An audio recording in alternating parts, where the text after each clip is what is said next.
What's going on, guys? Today we're looking at the top 6 players we absolutely would not draft at their ADP right now. I know there's a lot of hype after combine season, but these are some players that we're looking to avoid after all the hype. Jaden, you gonna start? 100%. All right, so my first do not draft player, at least at his ADP. I know this list that we're going to be going through is just based on kind of where they're projected to go currently. Obviously, that can change with, the draft landing spots and things like that. But the first player that I feel like is just getting a little bit too much hype for where he's projected to go. He's currently projected to go around the 106, 105 range, which I just feel like is just way, way too high for him. He should probably be going more around the like early second, late first, in my opinion. At least in like 12 team leagues. I just feel like with this guy, Kenyon Sadiq, tight end out of Oregon, people see the hype, they see the athleticism, they assume he's going to be obviously first round talent in the draft. He probably will go in the first round of the NFL draft, but let's look at the actual production versus the opportunity in college for Kenyon Sadiq. In 2025, he led the Ducks in routes run. Obviously, he's probably their most talented player, but Jamari Johnson, their backup tight end, ran 138 fewer routes than him and put up nearly the same yardage on 19 less receptions. So like, I know obviously this guy Jamari Johnson is not better than Kenyon Sadiq, but still there's question marks to be raised there. Like, why was Johnson's efficiency so elite? The same position, same team, like, but one player doing better than the other, and the other Sadiq is projected to go much higher. It just doesn't make sense, because if he's a bona fide alpha like everyone's saying he's gonna be, then why couldn't he outproduce this guy with 40% more opportunity, right? Yeah. That's just a big question for me. Also, I feel like even more concerning maybe is his 10.5% drop rate. He struggles with concentration drops a lot, and he doesn't win in those contested catch situations as often as you'd kind of like for a guy with his talent and his size. I also think that he's not going to really produce as a rookie like a lot of people will expect out of the gate, out of a first round pick tight end, like kind of guys like Loveland, Warren, Bowers that we saw. I just don't feel like he's that type of tight end prospect. I don't think he's at that level. He's obviously got a lot of potential. I would not be, concerned with taking him at the end of your first round of Dynasty rookie drafts. Like, that's a fine price, but in the mid first, like 105 range, I just feel like it's a lot to pay for a guy who I just feel like has a lot of question marks, at least coming out of the gate. If you're looking for a tight end in this rookie draft, I'd actually target Eli Stowers, who is probably my number one tight end in this draft in terms of fantasy football, at least in the mid to late second round. He's projected to go a lot of the times, and I just feel like, why spend the 105 when you can get like a stud receiver and wait until the mid-second to get Eli Stowers, who could outproduce Sadiq right out of the gate, right? Stowers is a more polished, more consistent, better receiving tight end, and he'll cost you half the price, so that's more worth it in my opinion. Yeah, absolutely. A lot of hype with the Sadiq. The 40 time was absolutely crazy, but I agree with you. The production is just not there for me to warrant with his ADP. Yeah, and it's not like guaranteed, okay, the tight end runs a fast 40, he's going to be a stud. Like, I feel like it's kind of half and half. Like, some of them end up being great, Vernon Davis, Evan Ingram, but some of them, they're complete no names that it's like, where did this guy go? Like, what happened to him? So I just feel like it's not a guarantee that great 40 time for the tight end means he's going to be successful. So the first player I'm going to be looking at is JaKobi Lane. Projects as an early day 2 pick, looking early second round in most of our dynasty drafts. Very situational depending on where he goes, how much hype he's going to get after the draft. 6'4", profiles as a true X, has a lot of touchdowns, really great red zone threat. He was playing behind Mekhi Lemon last year. It was tough for him to kind of establish himself. Never got 1,000 yards, obviously not really that close. 1.95 yards per route run is very low. As we saw, he's playing as a second receiver, but still, you'd like him to separate a lot more. He struggles to find the soft spots in zone coverage. You'd like him to be a lot faster for a guy of his size to really see that explosive potential to separate from receivers and create deep plays. Projects more as a true red zone threat at the NFL level.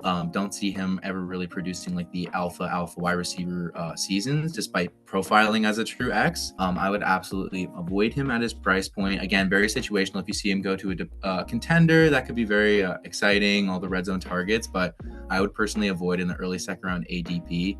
I much prefer a guy like Chris Brazzell, who can run that 4.4, who's a little bit bigger than him as well, has a bit more of a vertical threat. So profiles a little bit similarly, has a lot more explosive potential. I would reach for him in right around that similar range. I just don't see the high ceiling in JaKobi Lane that a lot of these other receivers in the second, third round that we're going to see have. Yeah, I feel like JaKobi Lane also, it could really change based on his landing spot. As you mentioned, like, is he projected to go right now in the early second? Early second, kind of like maybe third round pick if he slides, but I Yeah. would see him going mid to late second to a contender, in my Mid to opinion. late. Yeah, fair. Mid to late second. It's like at that point, it's like, what are you too worried about, like spending a mid to late second? But Yeah. I just feel like he's definitely an avoid for me. I feel like he's more of like that third round taxi squad stash type of player. He's definitely a possession guy, red zone guy. Right now, he's got really limited ceiling right now just because he's just that red zone threat, and that's pretty much all he is. And he's not even that in terms of like his hands, right? He's got very inconsistent hands. People think he's great just because USC, he's 6'4", right? But like, I just feel like this guy, he needs to add 15 pounds of muscle. He's definitely a project at receiver right now. He needs to improve his route running for sure. Right now, he's just a situational red zone threat, in my opinion. So definitely agree with your take there. I would be avoiding him unless you can kind of get him in the late third round or like, you know, taxi squad stash. That's probably what I would be looking for him. I would not spend a second round on him for sure, just in terms of his prospect profile. Like, it doesn't matter where he lands. I'm just like avoiding him at least in the second round. Maybe in the third, you could like tempt me a little bit if it's a great landing spot. But yeah, I definitely agree with you there. For a player with that like lower of a ceiling, you'd like a lot higher of a floor, a lot better of a route runner. That would give you a little bit more of encouragement to pick him in that range. But yeah, with under 2 yards per route run, we haven't seen virtually any receivers succeed at a high level with that level of college production. So I would definitely avoid him. Yeah, for sure. Yeah, and it's definitely like under a 2 yards per out run. I think that's kind of like the cutoff where it's like everyone under 2 yards per out run, just complete bust in the NFL. Yeah. So, and he's 1.95, so he's under that threshold. So definitely a project, definitely a lot of risk involved in his profile. And in the third round, I feel like you want to take upside shots on those ceiling players rather than just like, okay, this guy's a high floor. Like, cool, what's a high floor like taxi squad guy gonna do? Like, I don't know. Yeah, that's probably what I'd say. So my second prospect that I would be avoiding at all costs, where he's currently projected to be going, he's currently projected to be going around the 106, 107 range right now. Denzel Boston, wide receiver out of Washington. I know a lot of people are really high on him. You know, they see his 11 touchdowns last year and the 9 the year before, right? So they're like, okay, he's going to be a star. This guy's a touchdown machine. You know, he's that, you know, go up and get it type alpha receiver. But Dynasty is more about projectable talent, and Boston's profile is just a ton of red flags. A bit too much for me to kind of avoid. He's a late breakout. He didn't do anything until 2024. Obviously, he was buried on the depth chart behind, you know, Jalen McMillan, Romo Dunze, those types of players. But, you know, when he finally got that lead role, he showed that he can't separate at a high level. Against zone coverage, he put up a really bad 1.79 yards per out run. And in an NFL, that's going to be, you know, 70%, 80% zone defenses, right? That's going to be a death sentence for him. His 76.9% contested catch rate, I just feel like it's more of kind of a symptom of his inability to create that separation. So he's going to depend a lot more on these contested catches because, you know, he can't separate from them. So he's going to have to, you know, find some way to catch it, right? Which is good, but it's also a sign of his bad separation as well. Despite his size, he's not really a threat after the catch. Like, he's not going to make you miss. He's not that after the catch guy. He's only averaging around 5 yards per catch. After the catch per reception, meaning that you're essentially drafting a touchdown or bust type of player in his profile here.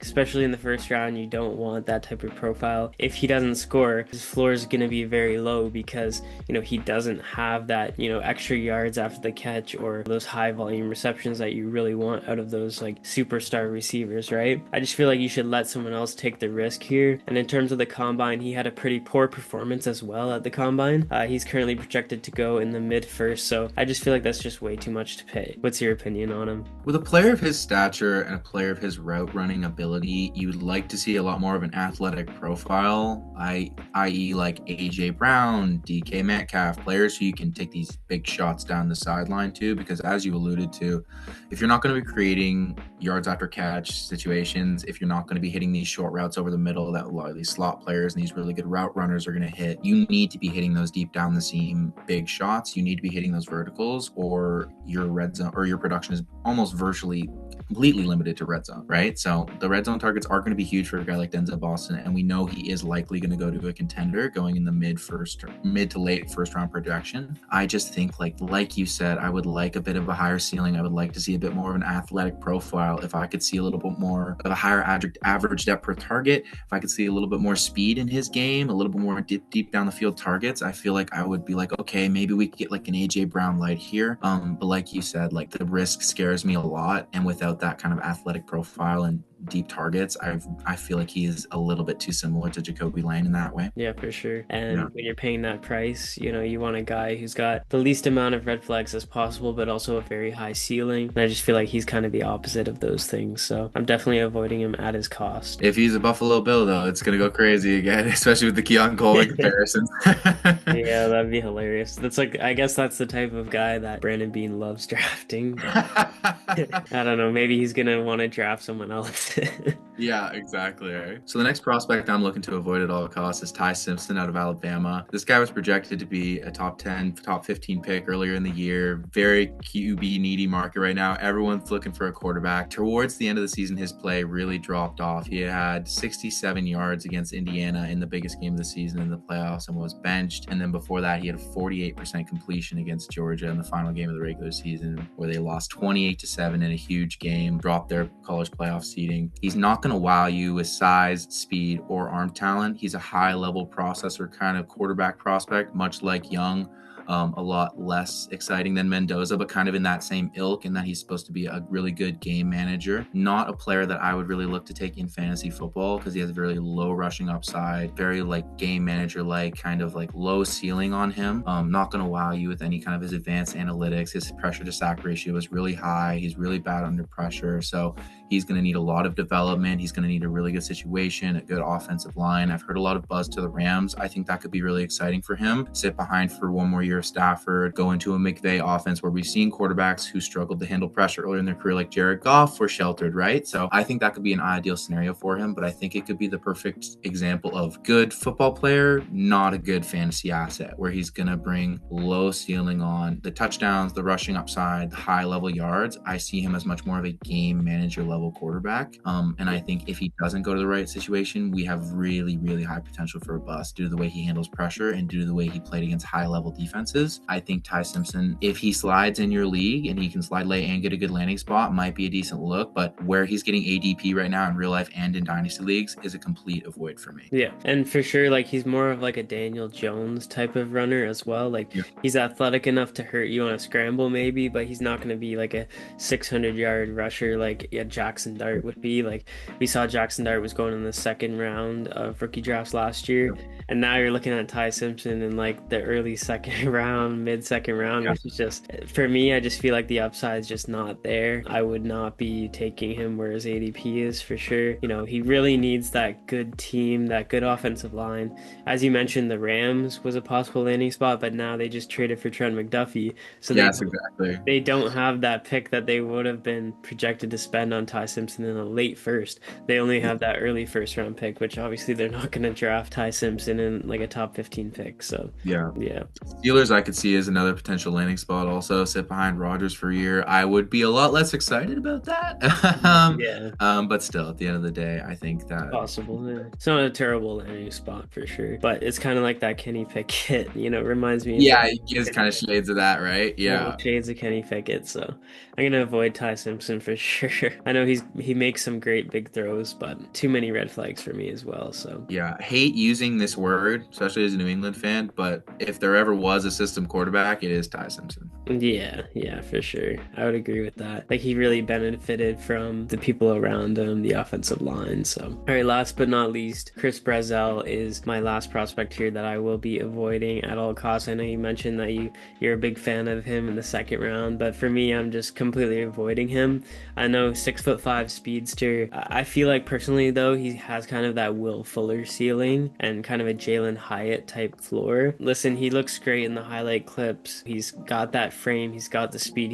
He's like 200 pounds. He's fast. But if you watch the full game film, there's a lot of times when he's mentally checked out on plays. when he's not the primary read. That's a big knock on his game. Just like concerns kind of similar to AD Mitchell when he was coming out. I was not a big fan of AD Mitchell, and then of course my team drafts him, and I'm just like, oh, Chris Ballard, why did you do that? And then turns out he's off the team within 2 years. Just like I predicted, I'm like, okay, this guy's probably not going to turn out, and he doesn't turn out. So, I mean, I was happy to call that one, but I was not happy that my team spent a second round on him. But you know what? When players are taking plays off in college, I just feel like, I'm automatically going to be out on them when I hear stuff like that. Obviously, I'm going to mention a bit of the other things as well. I don't want to just say, okay, this guy takes some plays off in college, so I'm automatically do not draft list. But also his ADOT is just way too high. He's got a 15.7 ADOT, which kind of shows that he's currently only that vertical type threat right now. While he did lead the SEC in yards per game, which was great, a massive chunk of that production came on just those go routes and those hitches, which was 50% of his total route tree. And he's yet to show that he can really win on those slants, those digs that drive those, consistent fantasy value. Historically, he's also struggled in those contested catch situations. He only caught 20 out of 49 contested catches in his career. I just feel like he's a high risk, he's a low floor. I'm kind of out on him at that point. Yeah, I see it a little bit differently for where he's being evaluated, honestly. Like a 6'5", 4.37 is going to catch everyone's eyes. But then you look at the college production, he had 84.4 yards per game last year, led his conference, over 1,000 yards. We saw good touchdown numbers from him as well. I just think for where he's getting drafted, around the second round, early day 2 in real life, and around the early second round of rookie drafts, sometimes in the late first. It depends on who you have in your league, right? But with a guy like him, like he's the kind of guy I'm looking to take a shot on in the early second round. I think you're the one that said like you're not really looking for like the high floor on these guys, because what are you going to do with like a high floor kind of mid-level player, right? Who are you going to do with a wide receiver 3 on a decent team who gets you 400 or 500 yards a year? I just think I would much rather take a shot on the guy who's 1,000 yards walking if he can sort out the route running, if he gets grabbed by the right receivers coach. I know we hear that so much, right? And especially with the guy with work ethic concerns, that's going to scare you. I just think right landing spot, I would like to take a shot on him more than a lot of these other guys going in the same range, just because I think his ceiling is much higher than a lot of guys like Chris Bell, JaKobi Lane, stuff like that. Like I would much rather take the shot on Chris Brazzell. When I see a guy with high level production and high level combine scores, athleticism, I would much rather be like, okay, I would rather say I'll take the shot on the guy with the production, the athleticism, who just needs to figure out the kind of mechanics and the inner workings of the receiver position, over a guy who has the athleticism but doesn't have the production, vice versa. I feel like he has a pretty complete profile until you turn on the film and look at some of the advanced analytics, but the potential is really there. I do agree the potential's there. I do prefer him to JaKobi Lane and Chris Bell, but I just feel like you're looking at a Will Fuller type ceiling. Like, are you complacent with Will Fuller? If Will Fuller stayed healthy, there's an argument to be made. He would have been a great. But there's kind of a reason why he didn't stay healthy, right? 6'5", like around kind of the same frame as Chris Brazzell, like very, very skinny. Can't really take those hits across the middle very well.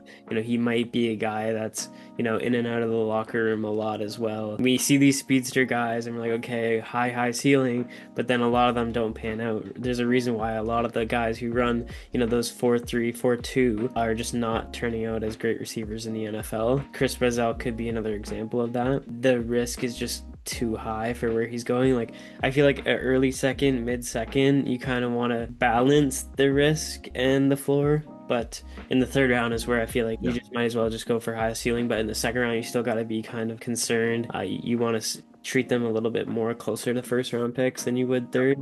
But that's just kind of where I have him. I just feel like he's more of a late second, just high upside shot at that point. So the next prospect I'm looking to avoid is Nick Singleton. Very, very interesting prospect to kind of break down. Almost a tale of two players. He's got 2,000 yard rushing seasons against very, very high level competition. One even as a freshman, 2 seasons of 6 yards per carry, 204. He's dealt with a lot of injuries in his career, but I found that it's very dependent on the situation around him. When Penn State had those great teams and they were running the ball a lot, he was doing awesome. In his senior year, he was actually replaced by a different back, Katron Allen, I believe. Completely stole that RB1 role, which is not what you want to see from a senior. He got 20 carries, I believe, once in his final year. So profile to be a bit more of that explosive, not really a bell cow anyway, despite weighing 220.